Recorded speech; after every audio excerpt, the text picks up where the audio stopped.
Hello guys, मैं मोहम्मद कासिफ स्वागत करता हूं हमारे इस यूके जे नॉलेज यूट्यूब चैनल पर। जी हां दोस्तों, आज हम बात करने वाले हैं बिहार ज़मीन जमाबंदी में अपडेट 2024 में। जमाबंदी में अपडेट जो लाए गए हैं 2024 में, हाल ही के दिन में जो है जमाबंदी में अपडेट लाए गए हैं।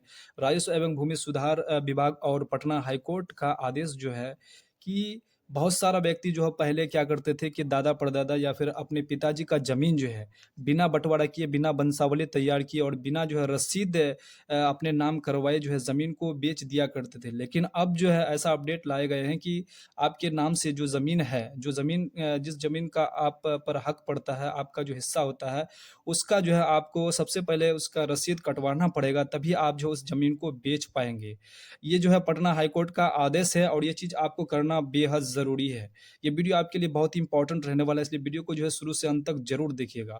हम इस वीडियो में आपको बताने वाले हैं कि आप जो है अपने नाम से जो है रसीद कैसे कटवाएँगे, ये सारा प्रोसेस जो है हम इस वीडियो में आपको बताने वाले हैं।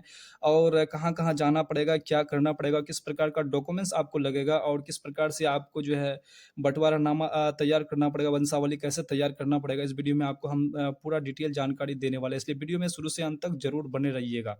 तो चलिए सबसे पहले हम क्या करते हैं यहाँ पर रजिस्ट्री। अगर मान के चलिए आपके पास अगर ये नहीं है, अगर आपके पास रसीद नहीं है तो आप जो है अपने पिताजी, अपने दादाजी या फिर अपने परदादा का ज़मीन जो है नहीं बेच पाएँगे। सबसे पहले आपको जो है अपने नाम से रसीद कटवाना पड़ेगा, तभी आप जो उस ज़मीन को बेच पाएँगे। इस अपडेट में कहा गया है।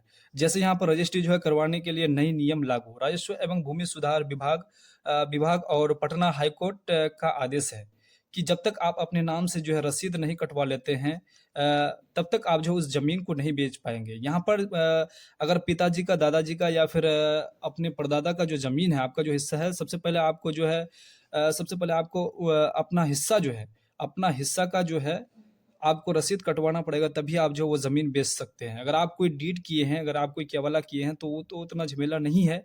वो तो आपके नाम से जमाबंदी होगा ही। लेकिन दादा-परदादा और पिताजी का जो ज़मीन है, उसका जो है आपको अपने नाम से जमाबंदी कायम करना पड़ेगा, इस अपडेट में कहा गया है। अब अपने नाम से कैसे करवाएँगे, ये चीज़ हम आपको बताने वाले हैं। सबसे पहले आपका जो है अंचल कार्यालय होंगे, जो आपका अंचल कार्यालय में जो है बहुत सारे क्या होते हैं, मोजा होते हैं। बहुत सारे मोजा में क्या होंगे, वहाँ पर आपका शिविर लगेंगे। शिविर में आपका क्या है कि शिविर में सप्ताह में जो है 3 दिन, ये 3 दिन राजस्व एवं भूमि सुधार विभाग का कहना है कि सप्ताह में जो है 3 दिन आपका शिविर लगेंगे आपके मोजे पर। आपका जो भी मोजा होगा उस मोजे पर जो है 3 दिन आपका क्या लगेंगे, शिविर लगेगा। और दिन कौन-सा है, एक आपका मंगलवार हो जाएगा, एक बुधवार हो जाएगा और एक गुरुवार हो जाएगा। डेट आप याद कर सकते हैं। उसके बाद आपका जो है कैंप की जानकारी। आप सोचेंगे कैंप कहाँ लगेंगे, कैंप की जानकारी जो है आप अपने जो है मेंबर और अपने मुखिया या फिर सरपंच से पता कर सकते हैं कि कैंप कहाँ लगेंगे और कैंप में जो है कौन रहेंगे। आपका जो हल्का कर्मचारी होते हैं, वो आपके जो अंचल के, आपके मोजा का जो ये होंगे, कर्मचारी होंगे, वो आपका जो है कैंप में वो रहेंगे।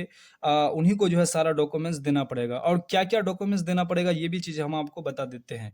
यहाँ पर तीसरा नंबर पे ये आपका चौथा, 5वाँ नंबर हम बता दिए, पहला, दूसरा, उसके बाद यहाँ पर तीसरा है। तीसरा में क्या है कि दस्तावेज़, ज़मीन का दस्तावेज़ आपको क्या लगेगा, बँटवारानामा, उसके बाद दस्तावेज़। वंशावली लगेगा, उसके बाद बँटवारानामा, उसके बाद दस्तावेज़। आपका तीसरे नंबर पर क्या होगा, दस्तावेज होगा। ये ज़मीन का ये 3 प्रकार का आपका जो इस प्रकार से दस्तावेज आपको लगेंगे।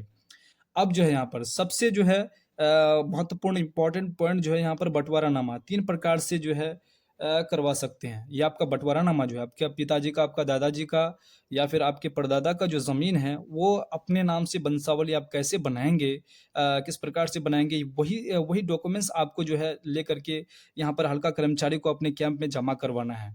तो चलिए यहाँ हम किस प्रकार से आप करवा सकते हैं, यहाँ पर बँटवारानामा जो है 3 प्रकार से जो है करवा सकते हैं। एक आपका जो है आपसी में मिल-जुल कर के आप सबों का सिग्नेचर करके करवा सकते हैं। उसके बाद एक या फिर तो अगर इससे नहीं होता है, आपसी में नहीं होता है तो आप पंचायत में जाकर के करवा सकते हैं। उसके बाद अगर पंचायत में भी नहीं होता है तो आपको अंचल से ये चीज़ आप करवा सकते हैं। उसके बाद ये चीज़ करवाने के बाद आपको बैठे नहीं रहना है। यहाँ पर क्या लिखा हुआ है कि वंशावली 2 प्रकार से बनाया जाता है। वंशावली जो है आपका 2 प्रकार से बनाया जाता है, एक पंचायत सरपंच के द्वारा या फिर एक सादा कागज़ में जो सबका सिग्नेचर होगा। अगर पंचायत में भी अगर सरपंच के द्वारा बनाइएगा, भाई होगा, अगर भाई का 3 गो 4 गो अगर भाई है, सबका जो है जो-जो हिस्सा होगा, वो बना करके सबका सिग्नेचर सबकी सहमति से होना पड़ेगा, तभी आपका जो बँटवारा और वो आपका जो है वंशावली तैयार हो पाएगा। सादा कागज़ में भी बनाएँगे तो सबका सिग्नेचर होगा, पंचायत में भी आपका सिग्नेचर होगा। ये 2 तरह से आप किसी एक का फ़ॉलो करके आप जो है बना सकते हैं, या फिर आप सरपंच के थ्रू करवा सकते हैं, या फिर आप सादा कागज़ में करवा सकते हैं। ये चीज़ करवाने के बाद आपको बैठे नहीं रहना है। उसके बाद आपको क्या करना है, कोर्ट चले जाना है। आपका जो जिला का जो कोर्ट है, जिला कोर्ट में आपको चले जाना है। वहाँ पर जाने के बाद आपको ₹100 का एक आपको स्टाम्प पेपर लेना है। कुछ पैसे खर्चे होंगे, आपको दौड़-भाग करना पड़ेगा। आसानी से कोई भी चीज़ नहीं होता है। ये चीज़ करने के लिए आपको थोड़ा बहुत दौड़-भाग करना ही पड़ेगा। तो यहाँ पर ₹100 का एक स्टाम्प पेपर लेना है। लेने के बाद कोर्ट में ही वहाँ पर मिल जाएगा। उसके बाद आपको एक अच्छा वकील पकड़ लेना है, जो ज़मीन का जो काम कार्य करते हैं। उनको जो है ये आप जो वंशावली तैयार किए हैं, जो पंचायत सरपंच के द्वारा किए हैं या फिर सादा कागज़ आप खुद किए हैं, तो वो चीज़ उनको पकड़ा देना है। उनको पकड़ा देने के बाद वो जो है कोर्ट से जो है, कोर्ट का जो आदेश लेकर के जो वो मोहर वगैरह लगा कर के जो है वो, जो आपका हिस्सा बनता है वो सारा चीज़ वो आपको लिख कर के उस पेपर में दे देंगे। और कोर्ट का वगैरह का जितना भी हो सिग्नेचर-विग्नेचर करके मोहर-वोहर लगा कर के आपको दे देंगे।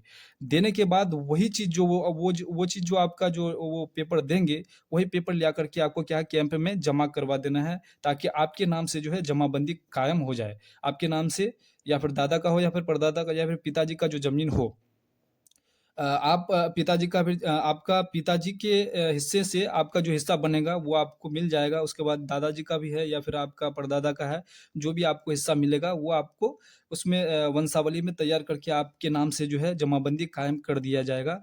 कैंप में अगर आप ले आकर के जमा कर देते हैं, उसमें कैंप में आपका हल्का कर्मचारी रहेंगे, कर्मचारी को ले आकर के अगर जमा कर देते हैं, तो आपके नाम से क्या होगा, रसीद छँट जाएगा और आप वो ज़मीन को आराम से बेच सकते हैं। अब आप सोचते होंगे कि वंशावली हम कैसे बनाएँ?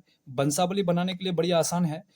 सबसे पहले आपको जो है, अगर मान के चलिए आपका अगर लंबा प्रोसेस है, आपका मान के चलिए परदादा था, परदादा के बाद दादा आएगा, तो इस प्रकार से आप आराम से बना सकते हैं। हमने यहाँ पर फ़ॉर्मेलिटी बना ली है, इसको आप आराम से समझ सकते हैं। देखिए इस प्रकार से बना हुआ है। सबसे पहले हम क्या कर लिए, दादाजी का ले लेते हैं। ये आपका मान के चलिए दादाजी है, दादाजी का 2 बेटा है। एक आपका पिताजी हो गया, एक आपका चचा हो गया, ठीक है? ये पिताजी हो गया। अब पिताजी का आपका क्या होगा, 3 गो भाई हो गए आप लोगों का, ठीक है? 3 गो भाई हो गया, और 3 गो भाई में पिताजी का, दादाजी जो है, दादाजी का जितना ज़मीन है, दादाजी का ज़मीन जो है 2 भाई पाएँगे, 2 भाई में से आपका पिताजी जो पाएँगे, उस पिताजी का पाने के बाद आपका तीनों भाई जितना हिस्सा पाएँगे, इसमें आपका तो मतलब बना दिया जाएगा कितना ज़मीन है। हम यहाँ पर आपको समझने के लिए जो है ऐसी हम फ़ॉर्मेलिटी बना दी है। अब जितना ज़मीन होगा वो जो कोर्ट में जाकर के आप वकील से आप फ़रज़नामा वहाँ पर आप तैयार कर सकते हैं कितना ज़मीन है। ये फ़ॉर एग्ज़ाम्पल आपका पिताजी है, मान के चलिए ये हम हैं। ये क्या है, तीनों पुत्र हैं। दोनों क्या है, मेरा भाई है। फ़ॉर एग्ज़ाम्पल आपका दोनों क्या है, ये भाई है। अब ये जितना ज़मीन पाएगा यहाँ पर इसको लिख दिया जाएगा, और इसी प्रकार से अगर और भी अगर बढ़ता है, मान के चलिए ये और भी बढ़ता है, ये पिताजी है, पिताजी के बाद मान के लिए ये 3 भाई है, इन 3 भाई का फिर और भी बेटा है, तो ये और क्या होगा, ये नीचे आएगा। ये इस प्रकार से और क्या हो जाएगा, ये नीचे आ जाएगा। इसका मान के चलिए ये 4 गो बेटा है, तो इस प्रकार से फिर ये नीचे आएगा, या फिर इसका नहीं है तो इसका अगर बेटा है तो इसका इसके नीचे आ जाएगा। तो इस प्रकार से जो है वंशावली तैयार किया जाता है। इसी के आधार पर जो है कितना हिस्सा पाएगा, उसी के आधार से जमाबंदी कायम किया जाएगा। मैं उम्मीद करता हूँ कि आपको जो है ये सिंपल भाषा में आपको समझ में आया होगा, और ये चीज़ आपको समझना बेहद ज़रूरी है, ताकि आपको जो है बाद में परेशानी ना हो, क्योंकि ये चीज़ आपको राजस्व एवं भूमि सुधार विभाग का जो है ये आदेश जारी हो चुका है। ये चीज़ आपको जल्दी कर लेना बेहद ज़रूरी है, क्योंकि आप जो है ये अगर चीज़ अगर अपने नाम से अगर रसीद नहीं कटवाते हैं, तो आप जो है ज़मीन किसी भी हाल में नहीं बेच सकते हैं। तो सबसे पहले आपको जो है ये चीज़ कर लेना बेहद ज़रूरी है, जो हम फ़ॉर्मेलिटी आपको बताए, या आसानी से आप जो है अपने घर बैठे जो है थोड़ा बहुत दौड़-भाग करके जिला कोर्ट जाकर के और अपने अंचल कार्यालय जाकर के जो है आप आराम से ये सारा चीज़ कर सकते हैं। आई होप आपको ये वीडियो बहुत ही पसंद आई होगी। अगर वीडियो पसंद आई है तो वीडियो को लाइक, चैनल को सब्सक्राइब और बेल आइकन को जरूर प्रेस कर दीजिएगा, ताकि हर एक वीडियो का नोटिफिकेशन आप तक सबसे पहले पहुंच पाए। तो चलिए नेक्स्ट वीडियो में मिलते हैं, तब तक के लिए जय हिंद, जय भारत, वंदे मातरम।